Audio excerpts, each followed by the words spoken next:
السلام علیکم ورحمۃ اللہ۔ میں سویا تھا جی، تو عادیہ رانی نے کچھ اسکول کی خریداری کرنی تھی، اس کے پیپر ہو رہے ہیں تو چھٹی تھی، اس نے مجھے ساتھ لے کے آئی ہے کہ بابا جانی میں نے کچھ مارکر وغیرہ خریدنے ہیں، تو ادھر دکان بند ہے ابھی، تو میں چلے تھوڑا سا بیٹی کو واک کرا لیتے ہیں وہاں کے یہاں اسٹیشن پہ بیٹھ کے۔ تو ابھی میں بیٹی کا کچھ تھوڑا سا اس سے میں درس لینا چاہوں گا، شہزادی بیٹی سے۔ یہ میری جگر کی ٹکڑی ہے نا جی، اللہ تعالیٰ نے دی ہے، تو یہ اللہ تعالیٰ کی طرف سے آخری نشانی ہے ہمارے پاس۔ تو اس کا نام جو ہے بڑا پیارا ہے، عادیہ۔ یہ ہمارے دوست افتخار تبسم صاحب کے کہنے پہ میں نے اس کا نام رکھا تھا، انہوں نے کہا تھا اس کا نام عادیہ رکھنا ہے، میں نے کہا ٹھیک ہے جی۔ اچھا بیٹا عادیہ، میں آپ سے یہ پوچھنا چاہوں گا، ابھی میں جب آپ میرے کمرے میں آئے نا، تو میں ایک قسم کا فوت ہوا تھا، مرا ہوا تھا، لیکن آپ جب آئے تو میں زندہ ہو گیا اور آپ کے ساتھ آ گیا۔ لیکن کل کو میں جب فوت ہو جاؤں گا، اور جس طرح کچھ دن پہلے بڑی بیجی کو قبرستان میں چھوڑ کے آئے، وہ تو نہیں اب آئیں گے نا، آپ کے تایا ابو کو لے کے گئے ہیں، وہ نہیں آ سکتے نا واپس۔ اچھا، میں اگر اس طرح کل پرسوں یا جب بھی فوت ہوں گا، مجھے آپ قبرستان میں لوگ چھوڑ آئیں گے، وہاں پھر میرے ساتھ کیا ہوگا قبر میں؟ بابا جی، قبر میں تو ہم مردہ ہوتے ہیں، کیا جب اللہ تعالیٰ نے قیامت والے دن زندہ کرتے ہیں تبھی ہمارا حساب کتاب ہوتا ہے۔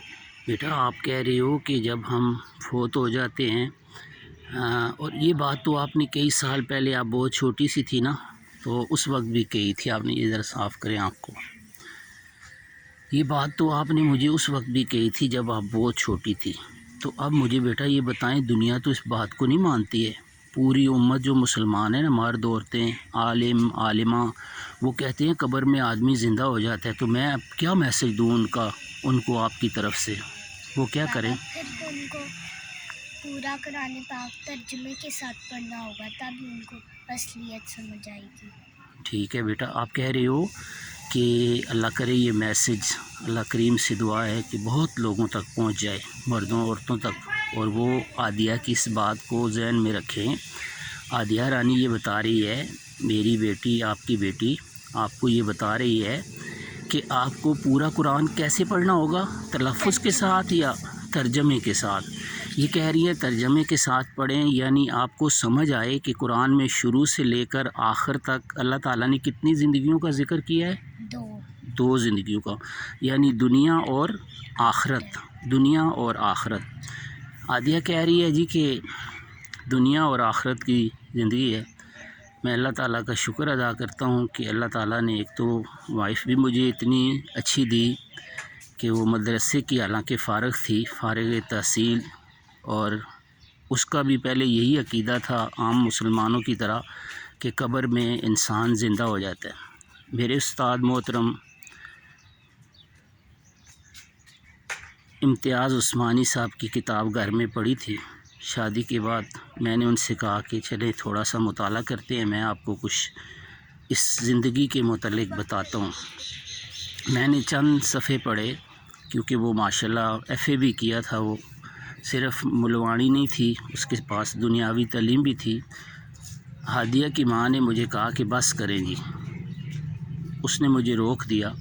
میں نے کہا کیوں؟ کہتی ہیں مجھے مسئلہ سمجھ میں آ گیا ہے۔ اس کے بعد آج تک وہ اپنے طور پہ اپنے عزیز و اقارب کو، رشتہ داروں کو بتاتی ہے، لیکن کیونکہ ہم قرآن سے اتنی دور ہیں، ہم سمجھتے ہیں یہ ایسے پاگلوں والی بات ہے، یہ کیا کہہ رہے ہیں، پوری دنیا کہتی ہے، میسج لمبا ہو جائے گا۔ تو عادیہ رانی، آپ نے جو دعوت دی ہے، میں انشاءاللہ اس کو پہنچا دوں گا انشاءاللہ۔ اللہ کرے جس تک یہ دعوت پہنچے وہ ایک بار تو ضرور قرآن پڑھے نا، یہ بڑی زیادتی ہے نا، جو مسلمان ہو کے مرد عورت قرآن کو ترجمے کے ساتھ نہیں پڑھ رہے تو وہ اپنا نقصان کر رہے ہیں نا، یہی آپ کہنا چاہتی ہیں نا؟ ترجمے کے ساتھ پڑھنا چاہیے قرآن کریم، اور سمجھ کے پڑھنا چاہیے۔ اللہ تعالیٰ آپ کو ہمیشہ قرآن کی دعوت دینے والا بنائے بیٹا، آپ بہت اچھی دعوت دینا، جب تک زندہ رہنا، اس قرآن کی بات کرنا، لوگوں کی خیر خواہی کرنا۔ والسلام علیکم ورحمۃ اللہ وبرکاتہ۔